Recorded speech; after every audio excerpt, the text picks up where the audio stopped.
जी हाँ, विद्यार्थियों देखिए मैंने अपने चैनल पे इससे पहले बहुत सारी चीज़ें डाली, जिसमें से डायरेक्ट इनडायरेक्ट आपने पढ़ा। आज मैं 10th स्टैंडर्ड का ये रीवर्डिंग या करेक्ट द सेंटेंसेस पढ़ाने जा रहा हूँ।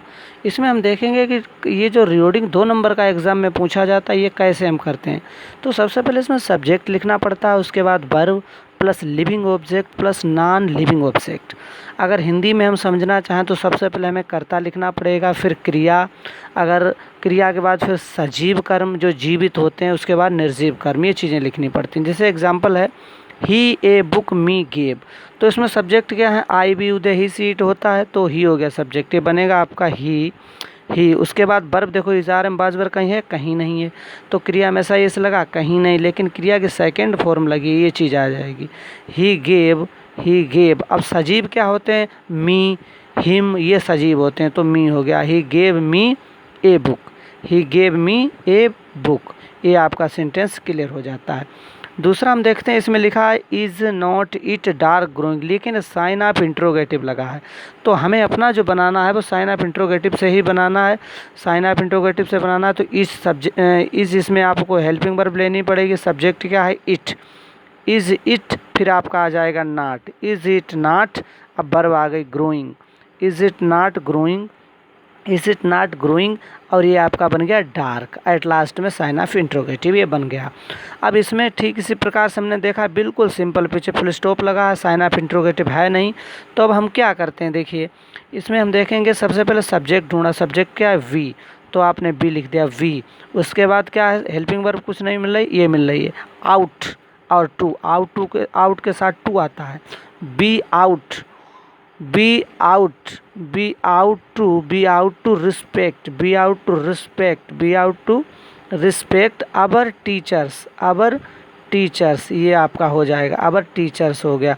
ठीक, नेक्स्ट इसी प्रकार से हम देखेंगे, इसमें सब्जेक्ट क्या है, द अर्थ, ये आपका हो गया द अर्थ, और ये हेल्पिंग वर्ब हो गई is, the earth is round, the earth is round, ये आपका बन गया।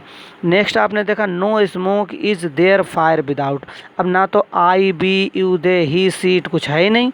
जब कुछ नहीं है तो आपको पता है कि इट और देयर ये भी डमी सब्जेक्ट होते हैं, जिसमें देयर मिल गया, आप यहाँ पर लिखेंगे देयर के बाद आप इजारे में बाजबर देखेंगे तो इज मिल गया, देयर इज़, और नॉट कहीं लगा नहीं लगा, ये नो आ गया, there is no.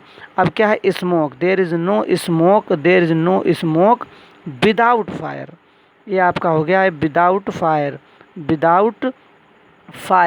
There is no smoke without fire. Next आपका है फेल्ट फॉर मिस्टेक ही सॉरी, सब्जेक्ट क्या हो गया ही, आप उठा के लाए यहाँ पे ही। अब इज़ार में बाजबर कुछ है नहीं, लेकिन वर्ब की सेकंड फॉर्म मिल रही है आपको, ये लिखा फील की फेल्ट, ही फेल्ट क्या felt, sorry, he felt sorry किसके लिए, फॉर और हिज, ये आपका हिज और mistake, his mistake, he felt sorry for his mistake. Next आप देख रहे हैं cat upon the jump table, the, तो आप जानते हैं इसमें I be you they he see it और देर कुछ है ही नहीं, तो नाउन होगा कहीं ना कहीं। देखो द कैट, ये आ गया आपका द कैट। अब देखो वर्ब की सेकंड फॉर्म लगी इसमें jumped, the cat jumped, preposition क्या, अपॉन द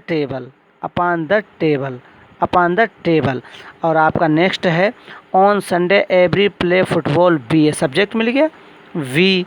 वर्ब क्या है आपकी इसमें, प्ले, बी प्ले क्या खेलते हैं आप, बी प्ले फुटबॉल, कब खेलते हैं आप, ऑन एवरी संडे,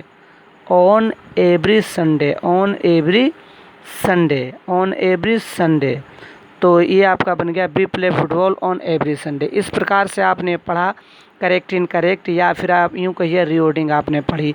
इनमें बस यही ध्यान देना पड़ता है कि हमें सबसे पहले देखो साइन किस टाइप का है सेंटेंस, अगर ये साइन ऑफ इंट्रोगेटिव लगा तो आपका साइन ऑफ इंट्रोगेटिव बनना चाहिए, नहीं तो आप सब्जेक्ट लाएँ, फिर क्रिया लाएँ, फिर सजीव कर्म हिम मी देम, ये सजीव होते जिनमें जान होती है, उसके बाद निर्जीव ऑब्जेक्ट आ जाता है। ये आपको पढ़ाया गया। अगर आपको ये रीडिंग सही लगी, हमारे चैनल को लाइक करें, सब्सक्राइब करें और शेयर करना ना भूलें, ताकि हमारी आने वाली वीडियो आपको जल्द से जल्द मिलती रहे। Thank you.